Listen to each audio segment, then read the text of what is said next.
Saya langsung sapa Dr. Muhammad Najib. Halo, Assalamualaikum Pak Najib, apa kabar Pak Najib? Waalaikumsalam warahmatullahi wabarakatuh. Selamat malam dan selamat berbuka puasa bagi yang melaksanakannya. Saya dengan Mas Wiryo atau dengan Mas Yuniar? Dengan Wiryo Pak Najib. Mas Wiryo ya. Lama sekali Pak Najib ya. Lama ya. Pak Najib sudah berapa tahun bertugas di Spanyol Pak Najib? Ini tahun keempat ya, dan keempat, ya. Terima kasih El Sinta, berarti sudah 4 kali juga mewawancari saya. Saya 4 kali rasanya dengan Pak Najib luar biasa. Artinya pemerintah masih memberikan kepercayaan penuh kepada Pak Najib sebagai jembatan diplomasi antar kedua negara. Pak Najib, apa yang bisa disampaikan perkembangan saat ini antar kedua negara Indonesia dan Spanyol dalam hubungan kedua negara ini Pak Najib? Saya memperhatikan ya dari tahun ke tahun, paling tidak sejak 4 tahun lalu ketika saya pertama kali datang ke Madrid, peningkatan kerjasama antara dua negara terus menerus konstan, signifikan. Nah, khususnya setahun terakhir ini, saya tidak tahu apakah ini ada hubungannya dengan terpilihnya Presiden Amerika Donald Trump, karena sejak Donald Trump terpilih yang kedua kali, hubungan Eropa dengan Amerika tidak sebaik sebelumnya, termasuk Spanyol yang berada di garis depan dalam konteks ini. Iya, apakah itu berpengaruh terhadap kehidupan masyarakat di sana Pak Najib?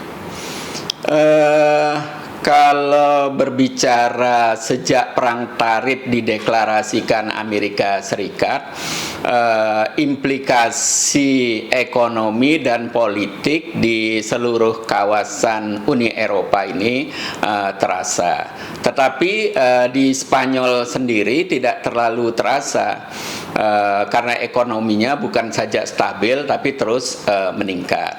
Saya mencermati Spanyol termasuk pioner di dalam menjalin hubungan kerjasama dengan negara-negara Asia, khususnya Tiongkok, Jepang, Korea Selatan, termasuk negara-negara di kawasan Asia Tenggara yang di dalamnya ada Indonesia.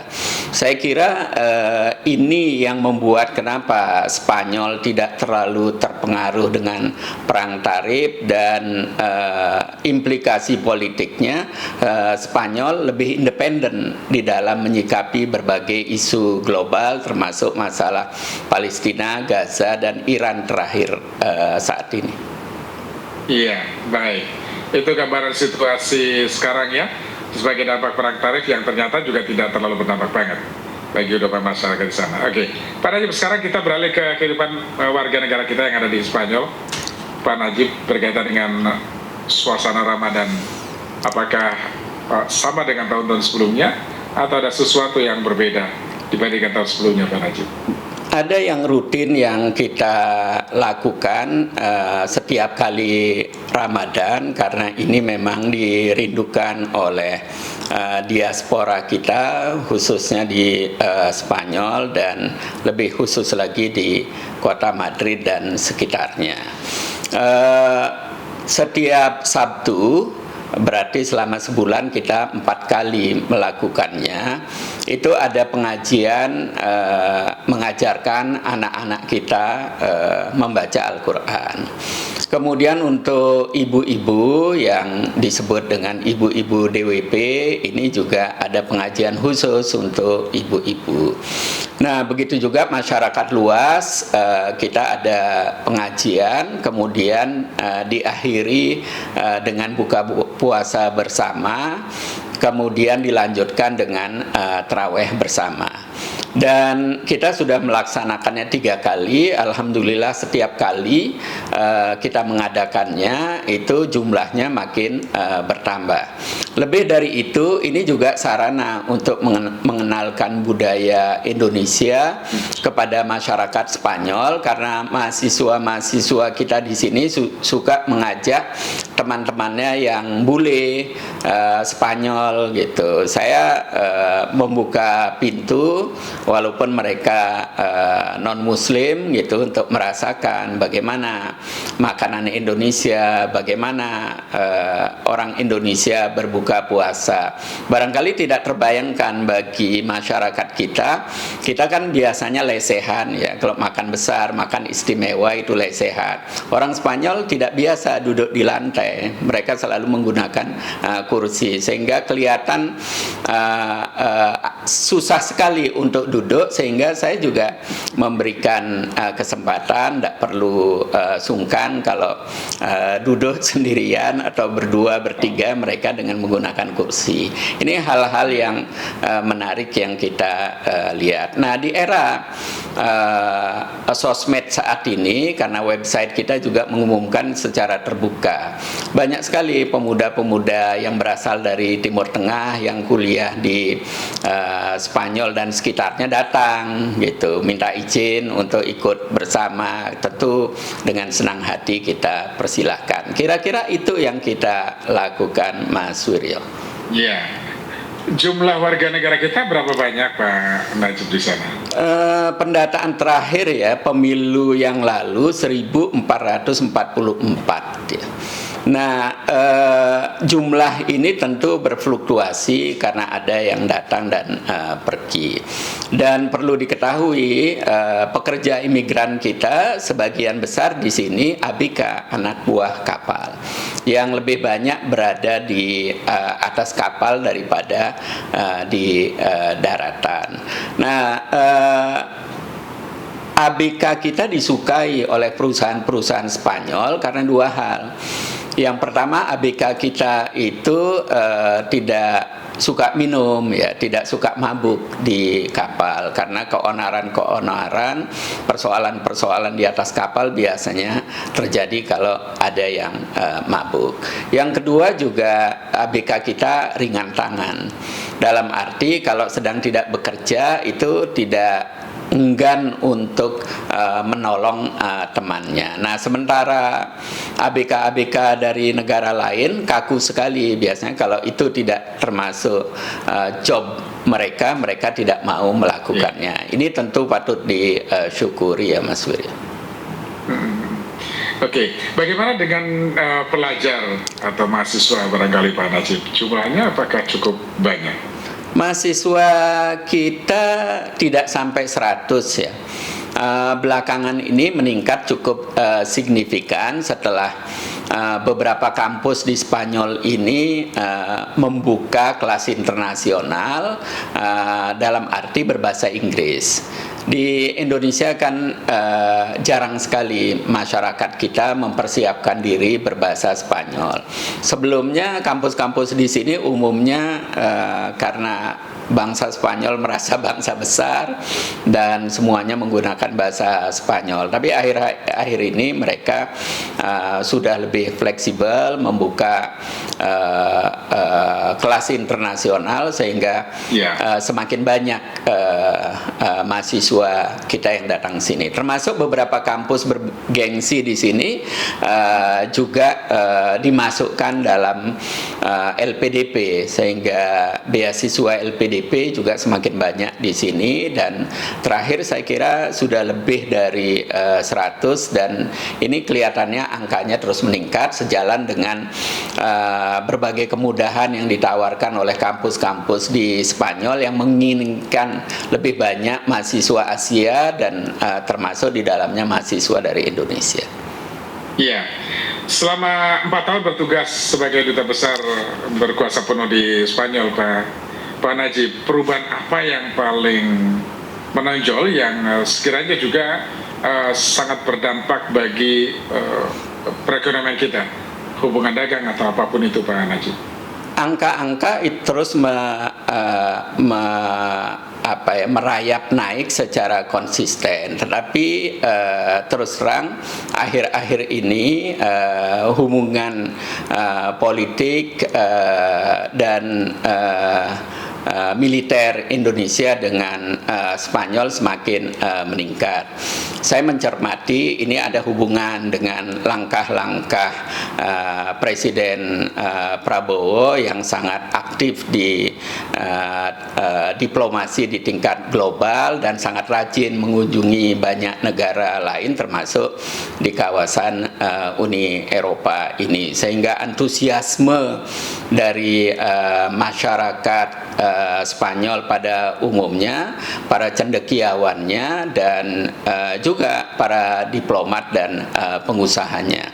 Dan kami terus menerima kunjungan dari para pengusaha dan ingin mencari tahu peluang-peluang serta potensi investasi. Tentu harapan kita dalam waktu tidak terlalu lama semoga ini berbuah.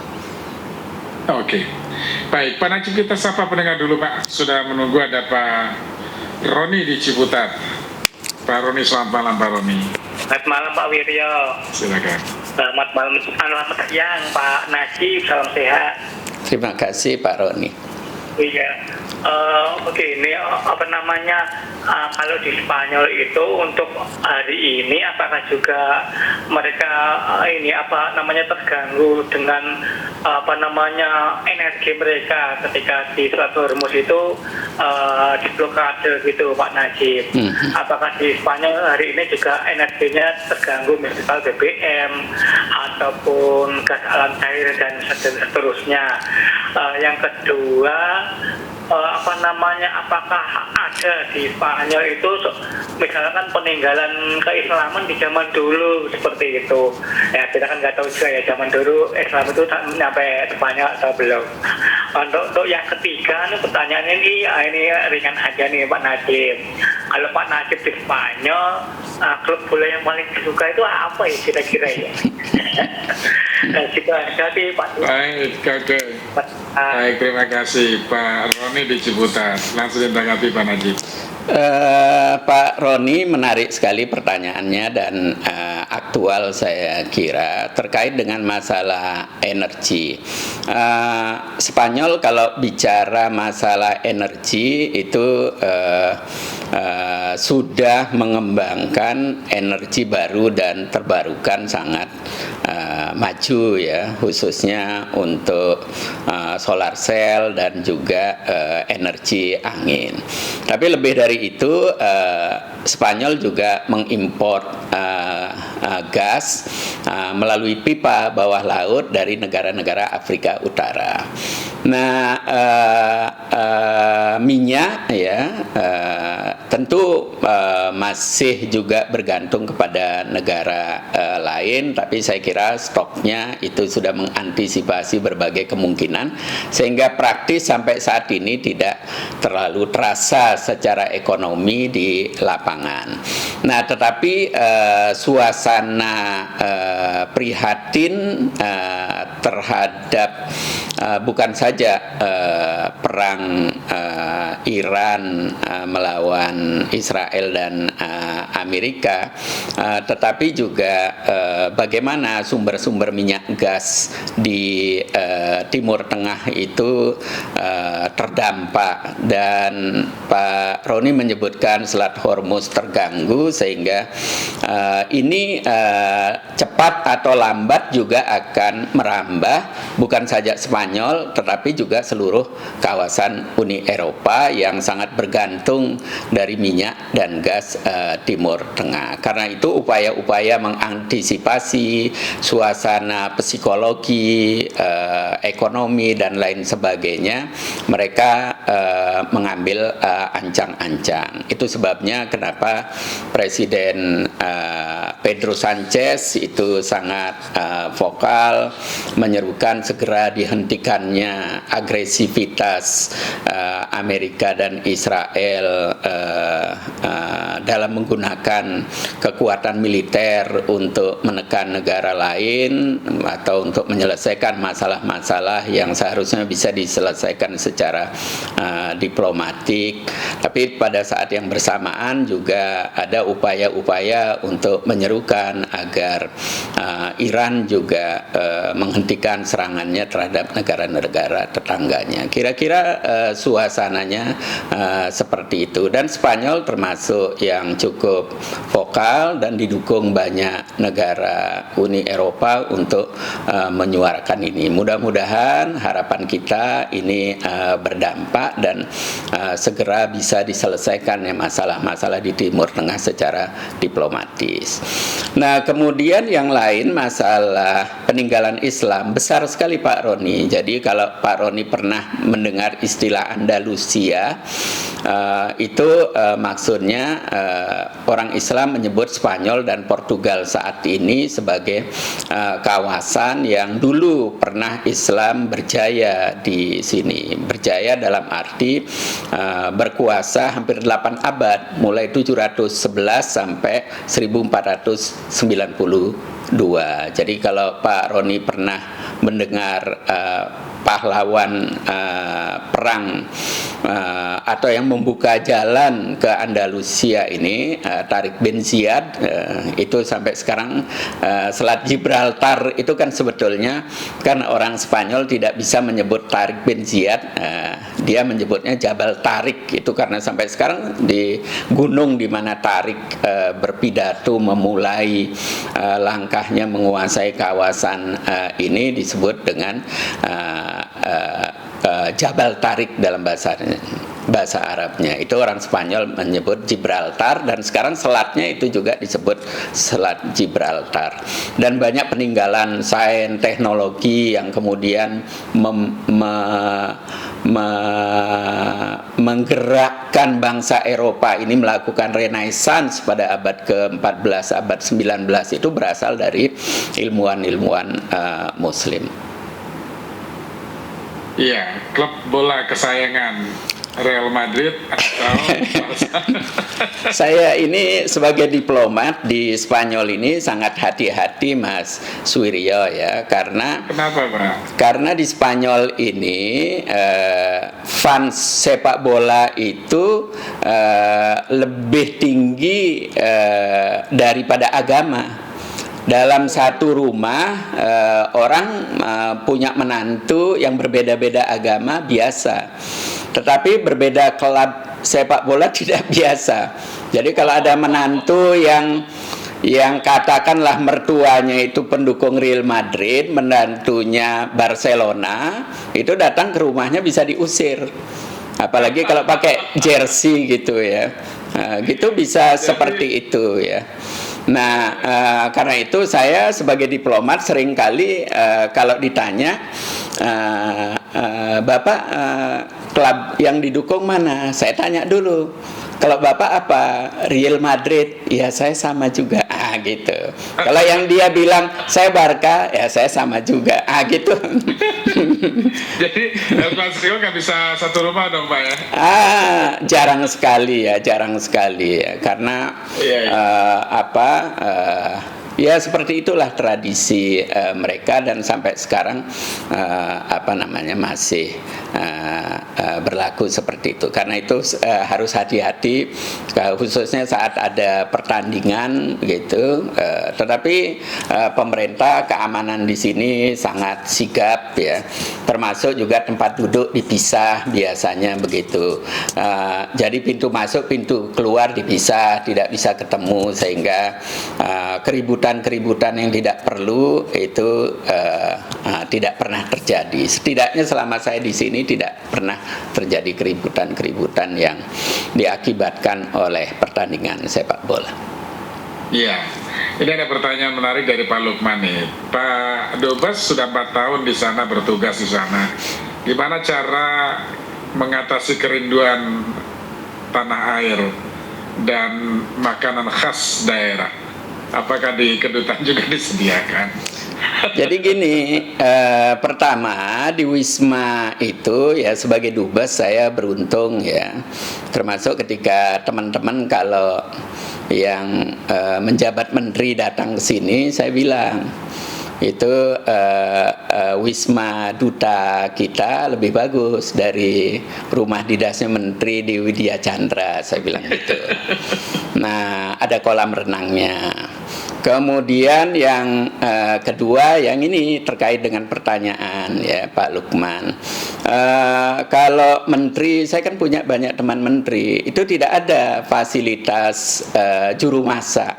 Nah di sini kita boleh bawa juru masak, dan saya bawa juru masak yang memang ahli masakan Indonesia. Apalagi istri saya suka masak juga. Jadi setiap hari saya makan masakan Indonesia. Kalau ke kantor ya saya bawa dari Wisma, sehingga tidak pernah terasa rindu kalau dikaitkan dengan makanan. Kalau pulang ke Jakarta seringkali ya setahun bisa sekali atau 2 kali kita membawa pengusaha, investor yang berhubungan dengan berbagai kegiatan ekonomi di Indonesia. Saya juga pulang, jadi tidak pernah terasa rindu gitu ya. Apalagi sekarang dengan keluarga kan kita bisa video call dengan modal wifi itu gratis, murah, gampang, sehingga rasanya kok nggak ada itu ya. Bahkan saya memanfaatkan bagaimana kesempatan saya di Spanyol ini untuk meningkatkan produktivitas saya dalam menulis buku, karena banyak waktu dan kita bisa mengatur waktu dibanding di Jakarta. Lebih dari itu, hobi saya untuk belajar bahasa ya. Kalau sebelumnya saya hanya menguasai bahasa Inggris, bahasa Arab. Setelah di Spanyol ini saya belajar bahasa Spanyol juga, dan dari aplikasi saja. Sekarang kan waduh era AI ini kita bisa berdialog, berdebat dengan dengan HP kita, sehingga tidak memerlukan native speaker untuk lawan bicara, dan itu saya manfaatkan betul. Iya, baik. Pak Najib, ini berkaitan dengan kerjasama antara Indonesia dan Spanyol ya. Sekarang yang semakin ditingkatkan itu di sektor apa, Pak Najib? Nah, jadi ini menarik ya. Di Spanyol ini mungkin one step behind ya, artinya satu langkah tertinggal dibanding negara-negara Eropa di utara dalam bidang sains dan teknologi, khususnya Jerman, Perancis atau Inggris. Tetapi bangsa Spanyol ini murah hati ya, artinya mau berbagi. Kalau mau cari partner transfer teknologi itu Spanyol. Nah, sejak Presiden Prabowo naik itu upaya untuk mengembalikan kerjasama bidang sains dan teknologi itu meningkat. Dulu zamannya Pak Habibie ya, kalau kita pernah dengar kerjasama Nurtanio dengan CASA itu Spanyol, itu menghasilkan pesawat CN235 yang sampai sekarang masih dipakai, dan orang Spanyol membanggakan karena itu didesain secara bersama dan tugunya dipasang, itu replikanya di depan kantornya di Sevilla. Nah, walaupun CASA Spanyol itu sudah hilang karena diakuisisi oleh Airbus, dan sekarang itu menjadi unit produksinya Airbus, khususnya military yang non combatant ya, yang bukan pesawat tempur tapi pesawat angkut dan lain sebagainya. Nah, Presiden Prabowo menghidupkan kembali ini. Kalau sebelumnya pesawat angkut militer itu kita bergantung kepada Hercules buatan Amerika, sekarang Presiden Prabowo kembali ke Airbus ya, karena memang secara teknologi sudah lebih maju, dan Airbus itu kan sekarang menjadi industri milik Uni Eropa. Jadi perlu diketahui Mas Wiryo, Uni Eropa ini sudah seperti satu negara, dan tiap negara di dalamnya itu sudah seperti provinsi di kita. Dan Uni Eropa ini kecil sekali, kalau dilihat dari ujung barat ke timur atau utara ke selatan, itu Indonesia lebih luas ya. Hanya saja Indonesia itu kan banyak lautnya, kira-kira begitu. Ya, ya. Mata uangnya sama ya Pak? Mata uangnya sama, sistem politiknya beda-beda, tetapi semua negara anggota Uni Eropa ini punya anggota parlemen khusus yang dipilih secara khusus untuk berkantor di Brussel, dan di situ ada pemerintahannya juga, ada eksekutifnya. Jadi sudah seperti itu suasananya. Jadi seperti satu negara dengan otonomi yang luas tiap wilayah masing-masing. Kalau perdagangan kedua negara itu mana yang paling dominan Pak? Apakah Indonesia? Nah, jadi gini, atau ekspornya? ini termasuk saya juga suka mengkritik ya laporan yang kita buat. Sejak saya datang ke sini sampai sekarang Indonesia selalu surplus ya. Nah, hanya saja kita import produk-produk teknologi mereka tidak dimasukkan. Ya. Jadi ya saya tidak tahu ya bagaimana kriteria di Kementerian Perdagangan kita atau Kementerian Luar Negeri yang saya sebagai diplomat non karir ya. Kenapa misalnya kalau misalnya produk-produk persenjataan tidak dimasukkan, kita kan juga banyak import dari sini. Itu bisa dipahami.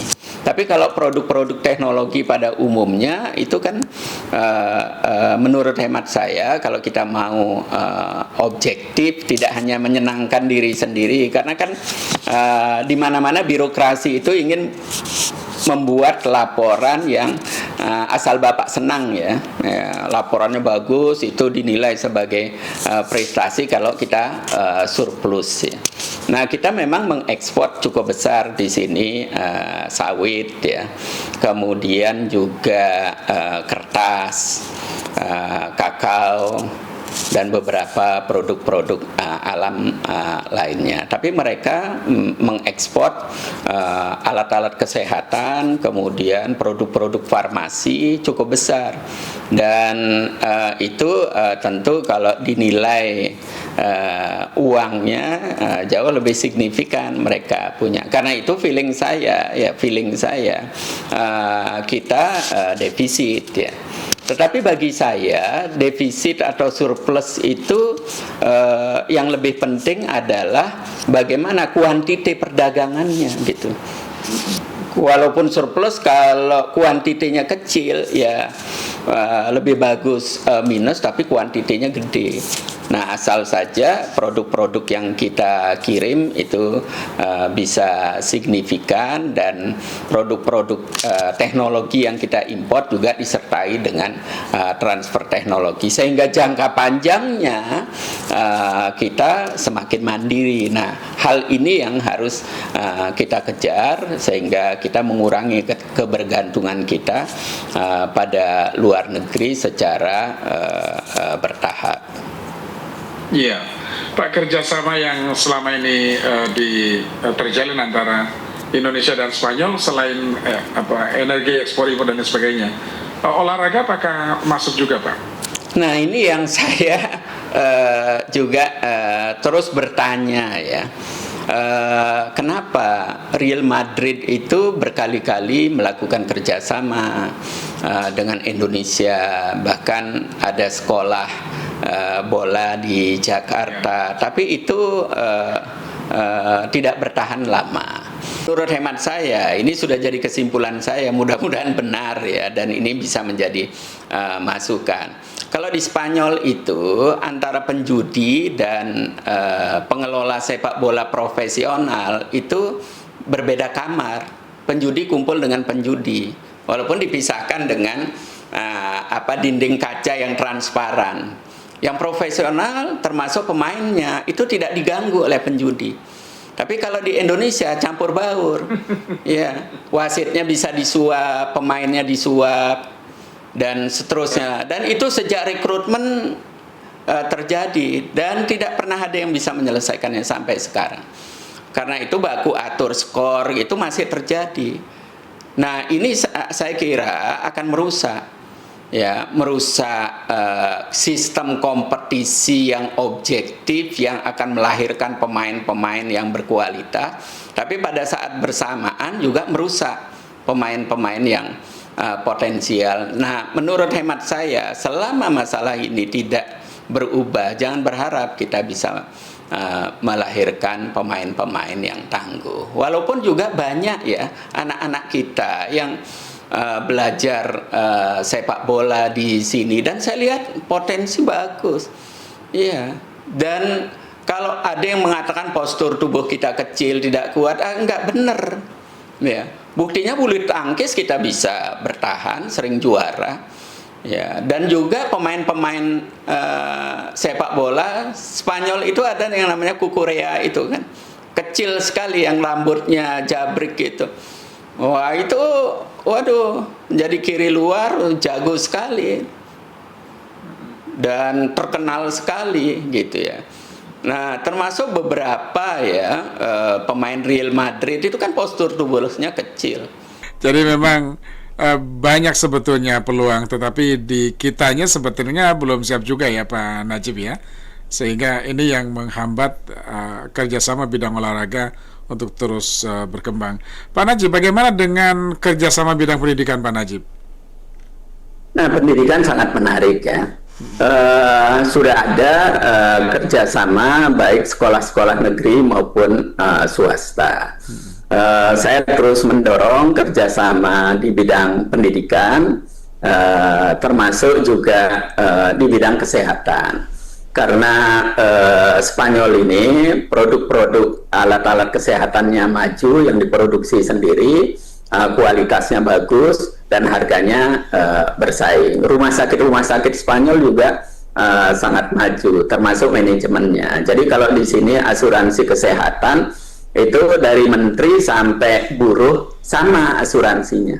Dan kalau sakit gitu ke rumah sakit tidak pakai ditanya, ya langsung diperiksa. Kalau misalnya apalagi kalau perlu penanganan khusus ya seperti jantung dan sebagainya, itu langsung. Kalau perlu operasi tidak pakai ditanya, ya cukup menunjukkan kartu kesehatannya.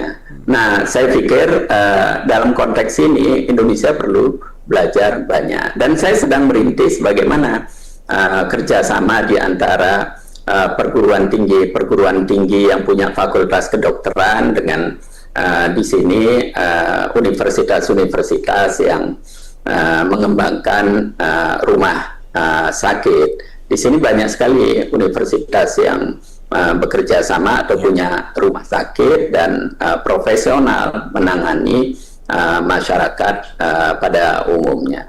Yeah. Kalau bicara swasta, Universitas Muhammadiyah sudah cukup lama menjalin kerjasama dengan Spanyol. Kalau yang negeri, saya kira banyak dari universitas-universitas negeri di daerah. Ya, saya tidak tahu kenapa universitas-universitas negeri yang besar itu tidak menempatkan Spanyol sebagai prioritas. Mungkin dulu ya orientasinya ke Amerika. Kalau bidang teknologi banyak ke Jerman ya atau Inggris gitu. Nah, kayaknya ke depan ini Spanyol perlu mendapatkan perhatian kita. Oke, ada dua pertanyaan Pak Najib, yang serius sama yang nggak serius ini. Dari Pak Petrus. Pak Dubes, saya mau tanya tentang isu daerah Katalan yang katanya mau memisahkan diri dari Spanyol. Apakah isu itu sudah mereda atau justru menguat?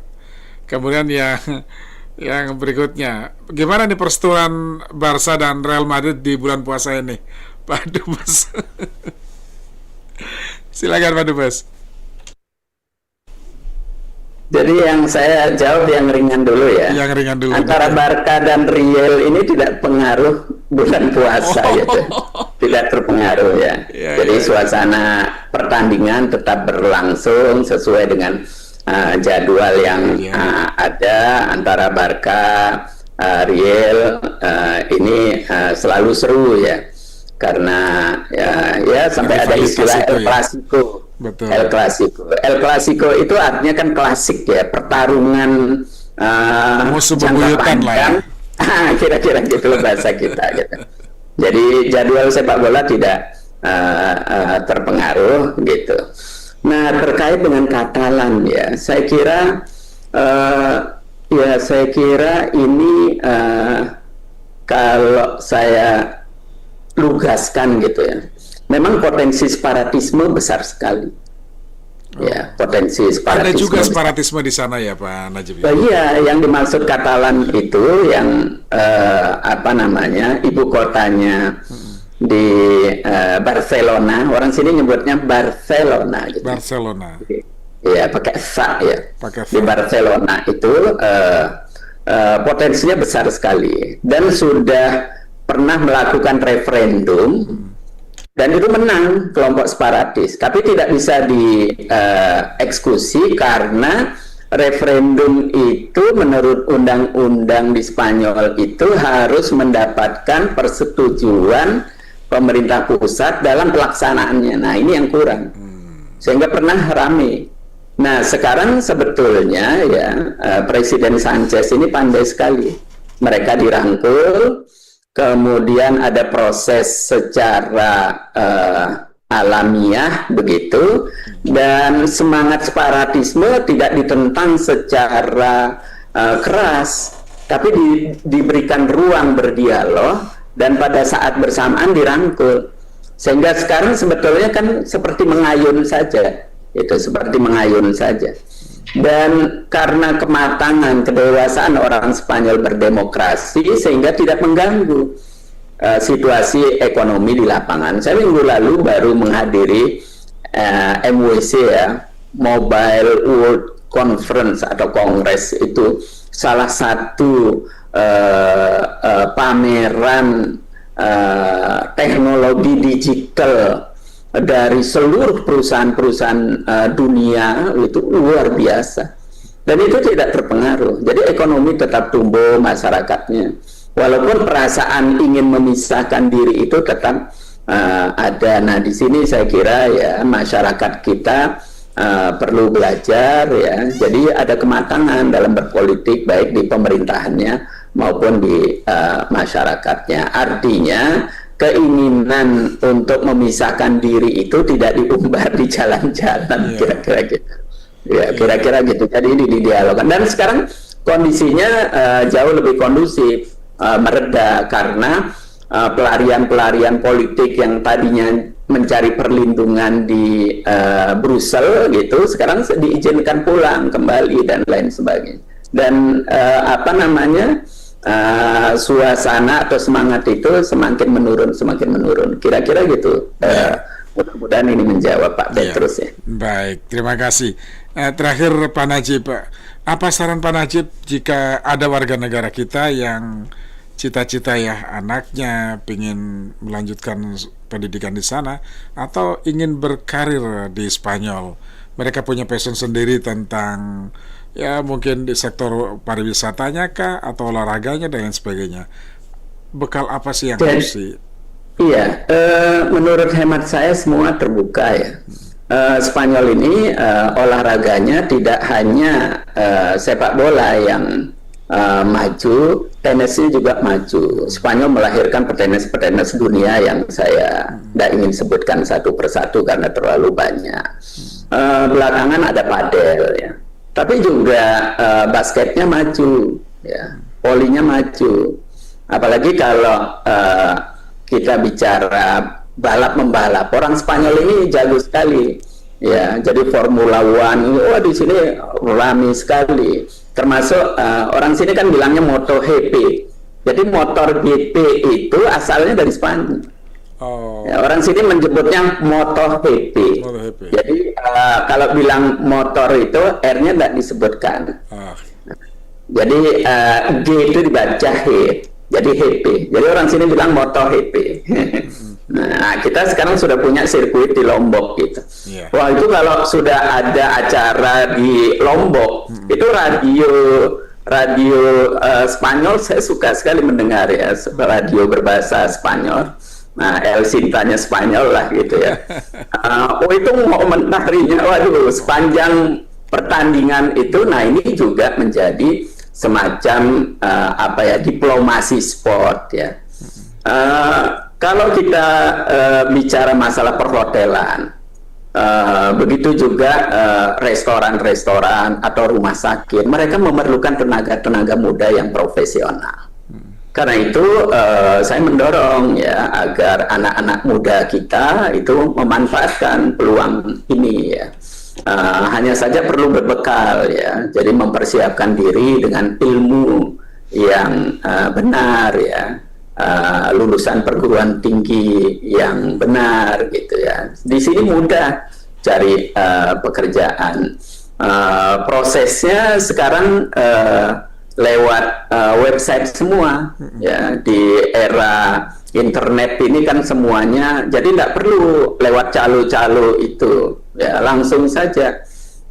Apalagi tenaga-tenaga muda yang suka di dunia digital sangat dibutuhkan ya, dipermudah ya masuknya, dan gajinya bagus, jaminan sosialnya bagus dan seterusnya. Saya kira itu ya bisa dimanfaatkan ya Pak Najib ya. Saya kira bisa begitu. ke sana. Baik Pak Najib, terima kasih sudah bersama kami. Sehat selalu Pak Najib. Sama-sama Mas pada Wiryo. kesempatan yang lain. Tahun depan nanti kita Ya. masih berbincang lagi ya Pak Najib ya. Semoga saya masih tetap mendapatkan kepercayaan negara dan saya berusaha selalu memberikan yang terbaik untuk bangsa dan negara. Terima kasih pendengar El Sinta, mohon maaf atas berbagai kekurangannya. Wassalamualaikum warahmatullahi wabarakatuh. Waalaikumsalam warahmatullahi wabarakatuh. Pendengar, demikian tadi Duta Besar luar biasa dan berkuasa penuh Republik Indonesia untuk Spanyol, Dr. Muhammad Najib.